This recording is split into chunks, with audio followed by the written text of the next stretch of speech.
वैसे मैं लोगों को बताऊं, आप जानते हैं कि मेरा अप्रोच क्या होता है, लेकिन शाहनवाज हुसैन जी का मैं इसलिए समर्थन करता हूं कि किशनगंज में आज बांग्लादेशियों की संख्या कितनी आप जानते हैं, वहां से इनकी राजनीति है। इसके बावजूद बांग्लादेशी के विरुद्ध ये देश के लिए बोलते हैं और इसलिए मैं इनको देशभक्त मानता हूं, ऐसा मेरा मानना है। नहीं तो लोग तो आजकल वोट पाने के लिए बाप बना लेते हैं लोगों को, लेकिन आप दुश्मनी बना रहे हैं, तो ये आपकी देशभक्ति है। तो इस बार चुनाव में उतरेंगे ऐसा लग रहा है।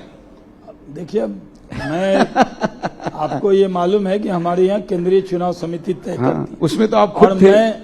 मैं 18 साल तक बिहार से कोई नहीं रहा जिसको बड़ा बड़ा नेता आप मान रहे हैं। कोई central election committee parliamentary board में नहीं रहा। मैंने बिहार को रिप्रेजेंट किया 18 साल, और मैं जानता हूँ निर्णय वहीं होते हैं। हम कह दें या वो कह दे या चलता हुआ कोई कह दे, वो अलग बात है। मेरी पार्टी ने मुझे पूरा सम्मान दिया है। आज मैं पार्टी का राष्ट्रीय प्रवक्ता हूँ। जहाँ भी कोई सवाल जवाब होते हैं मेरी जिम्मेदारी है, और पार्टी जो हुक्म देगी वो करेंगे। एक और बात आती है कि आप जब आते हैं तो बात आती है कि मुसलमान आपको वोट नहीं देता, जबकि आपकी सरकार ने तो सबका साथ सबका विकास में सबसे ज्यादा अगर किसी को दिया है तो मुसलमानों को दिया है। वही कह रहे हैं कि देखिए, हमारे मुस्लिम भाइयों में अच्छी आबादी होती है और परिवार भी बड़ा होता है। तो परिवार बड़ा होता है तो हम लोगों ने नहीं कहा है कि एक परिवार को 5 किलो देंगे। हमने कहा पर व्यक्ति को 5 किलो अनाज देंगे। तो क्विंटल का क्विंटल अनाज हम दे रहे हैं, पूछ रहे हैं। एक एक घर में जा रहे हैं, सबके यहाँ जा रहे हैं। हम पक्का मकान दे रहे हैं। हम आयुष्मान कार्ड 5 लाख पक्का मकान दे रहे हैं, इसलिए कुछ लोग, लेकिन हम दे रहे हैं हिंदुस्तानी को।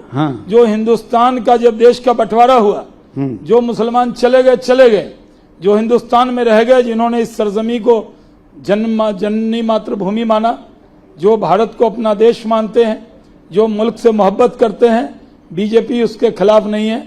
खुद प्रधानमंत्री जी ने कहा, जब सीए आया था तो प्रधानमंत्री ने कहा जो भारत के मिट्टी का मुसलमान है उसको डरने की जरूरत नहीं है, लेकिन अगर बांग्लादेश और पाकिस्तान से और वर्मा से कोई आएगा तो उसको डरने की जरूरत है। सुदर्शन टीवी पे कह रहा हूँ, यस, उसको डरना चाहिए और उनको भगाया जाना चाहिए। क्या आप लोग समर्थन करते हैं कि घुसपैठियों को बाहर निकाला जाए?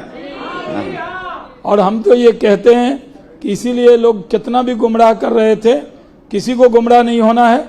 और मुझे उम्मीद है इस बार कि बिहार के इस चुनाव में गेम चेंजर क्या है।